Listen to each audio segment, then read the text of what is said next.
જંગલમાં એક ગાય ચરી રહી હતી અને એક વાઘ તેનો પીછો કરવા લાગ્યો.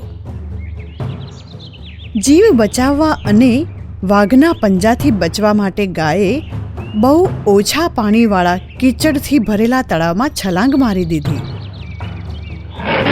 તેની પાછળ જ ગાયનો પીછો કરી રહેલા વાઘે પણ તે ઝડપે ગાયને પકડવા માટે તે તળાવના કીચડમાં છલાંગ મારી દીધી. કેટલાય વર્ષોથી તળાવમાં પાણી ન હોવાના કારણે તે બંનેનું તળાવમાંથી બહાર નીકળવું મુશ્કેલ થઈ ગયું. ખૂબ પ્રયત્ન કર્યા પછી પણ વાઘ પોતાના પગને કીચડમાં હલાવી પણ ન શક્યો. થોડા સમય પછી ગાયે વાઘની સામે જોયું અને પૂછ્યું, શું તારો કોઈ માલિક છે? વાઘ ગુસ્સે હતો. તું કોના વિશે વાત કરે છે? તું કોની સાથે વાત કરે છે? જંગલનો રાજા છું હું. મારો કોઈ માલિક હોય? વાઘે ગર્જના કરતા શાંતથી કીધું. ત્યારે ગાયે કીધું, તમે પણ જંગલના રાજા હોઈ શકો, પણ શું તમે તમારી જાતને બચાવી શકો એ સ્થિતિમાં છો? યાદ કરો, શું એવું કોઈ છે જે તમારાથી વધુ ચાલાક અને વધુ મજબૂત હોય? વાઘે કીધું, હા હા હા હા હા હા. શું ખરેખર આ જંગલમાં એવું કોઈ છે જે મારાથી વધુ મજબૂત અને ચાલાક હોય? તમે ખરેખર આ જંગલ વિશે કંઈ જ નથી જાણતા. જો હું આ જંગલમાં કોઈને પણ ડરાવવા માંગુ તો હું એને ડરાવી શકું છું. જો મારવા ઈચ્છું છું તો મારી પણ શકું છું. હકીકતમાં ઘણા લોકો પોતાની જાતને મારા જેવા સમજે છે, પણ હું એવો નથી. જે હું મારા મનમાં વિચારું છું તે હકીકતમાં હું કરી પણ શકું છું. મેં એ તમામને માર્યા છે જેને મારવાનું મેં ઈચ્છ્યું હતું. મેં મારી તાકાતના કારણે નથી માર્યા, પણ હું મારી બુદ્ધિથી મારવામાં સક્ષમ હતો. સમજ્યા તમે? એટલા જ માટે આ જંગલનું કોઈ પણ પ્રાણી મને જોઈને ડરનું માર્યું ધ્રુજી ઉઠે છે. તેઓ સારી રીતે જાણે છે કે હું તેમને ગમે ત્યારે મારી શકું છું. તો હું આ જંગલનો સૌથી મજબૂત અને સૌથી બુદ્ધિમાન પ્રાણી છું, એટલે હું આ જંગલનો રાજા છું. પણ શું તું ભૂખ્યો નથી? ગાયે પૂછ્યું. વાઘે જવાબ આપ્યો, તારું શું કહેવું છે? હું આ જંગલનો રાજા છું. હું આ કીચડમાં ફસાઈ ગયો છું અને હું બહાર નથી નીકળી શકતો. જો, તું એક બહુ જ નિર્બળ પ્રાણી છું. તાકાતના કારણે હું બહુ દિવસો સુધી જીવિત રહી શકું છું ખાધા વગર, અને તું વધુ દિવસો સુધી નહીં જીવી શકે. આ તારી સ્થિતિ છે. તું તો કાલે કે પરમ દિવસે મારી નજર સામે ભૂખથી મરી જઈશ. ગાયે કીધું, મિત્ર, તું મારું ગમે તેટલું અપમાન કર, પણ મને ગુસ્સો નહીં આવે. હું ખોટું પણ નહીં લગાડું, કેમ કે તમે જે પણ કહો છો એ સાચું છે. હું કમજોર છું.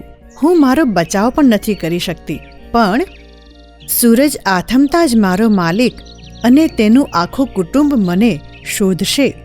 જો હું સમયસર ઘરે નહીં પહોંચું તો મારા માલિક મારી ચિંતા કરશે અને 4 લોકોની સાથે શોધશે.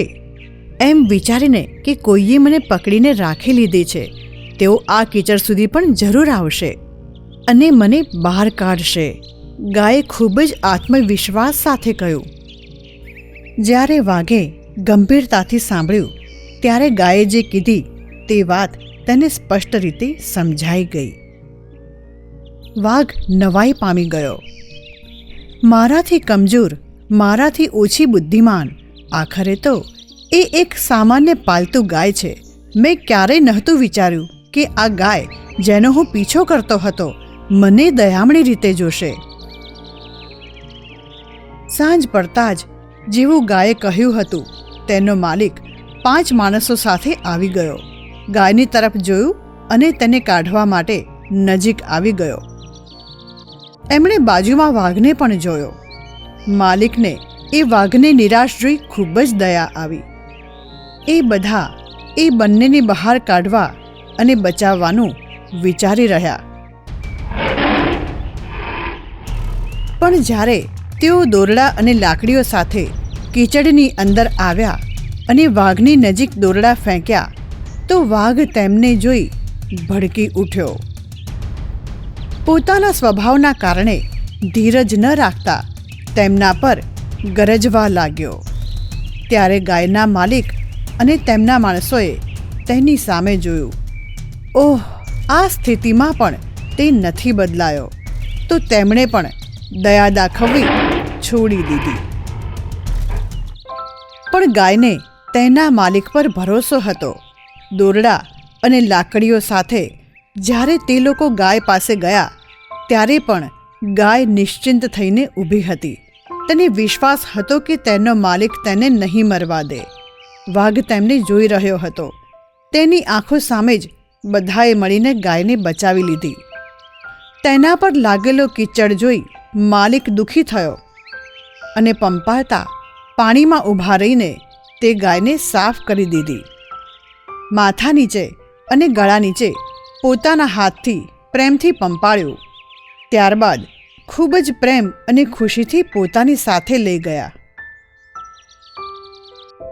પહેલી વાર વાઘે કોઈ પ્રાણીને આટલા સન્માનની દ્રષ્ટિથી જોયું, જે તેનાથી દરેક રીતે નિર્બળ હતું. એવું વિચારવું તદ્દન ખોટું છે કે જીવનમાં આપણું બળ, આપણી શક્તિ, આપણી સંપત્તિ જ આપણી રક્ષા કરશે. આપણે ભલે ગમે તેટલા તાકાતવર હોઈએ, પણ એ વિચારવું બિલકુલ ખોટું છે કે જીવનમાં બળ, આપણી શક્તિ અને સંપત્તિ જ આપણું રક્ષણ કરશે. ન તો આપણી તાકાત, ન તો આપણી બુદ્ધિ, ન આપણું મહત્વ, ન તો આપણી હોશિયારી આપણને બચાવી શકે છે. આપણું નિસ્વાર્થપણું, આપણી ઉદારતા, આપણી પ્રમાણિકતા અને આપણી આસપાસ રહેતા લોકો માટે આપણો પ્રેમભર્યો વ્યવહાર જે ખરેખર કરીએ છીએ એ જ કામનું છે. વાઘ ગાયને જતા જોઈ રહ્યો હતો. તે પોતાનું આખું જીવન યાદ કરતો રહ્યો કે કઈ રીતે પોતાના આક્રમક વર્તનના કારણે પોતાની આસપાસના જીવોને હેરાન કરતો રહ્યો હતો. ભગવાન દરેક જીવને અંત સુધી મોકો આપે છે સાચા રસ્તા પર આવવા માટે. તેની રક્ષા કરવાવાળા પણ જ્યારે તેની પાસે આવે છે, પોતાના ખરાબ વ્યવહાર અને ખરાબ બુદ્ધિના લીધે નજીક નથી આવવા દેતા. તેનો જીવ તેની નજર સામે નીકળી રહ્યો હતો. તેને સમજાઈ ગયું કે તે કીચડ, તે નરકમાં તેને બચાવવા કોઈ નહીં આવે. પરિસ્થિતિ તેના જ કારણે કાબુ બહાર જઈ ચૂકી હતી. ગાયને પ્રેમથી પંપાળતા તેનો માલિક લઈ જઈ રહ્યો હતો અને ગાય પણ ખુશ હતી. ત્યારે વાઘને સમજાયું કે ગાય તેના કરતાં વધુ ખૂબ બુદ્ધિમાન હતી. ગાય કોઈ પણ મુશ્કેલીમાં કેમ ન હોય, પણ તેનો સ્વભાવ અને નિસ્વાર્થ પ્રેમ તેને બચાવવામાં નિમિત્ત બની ગયો હતો.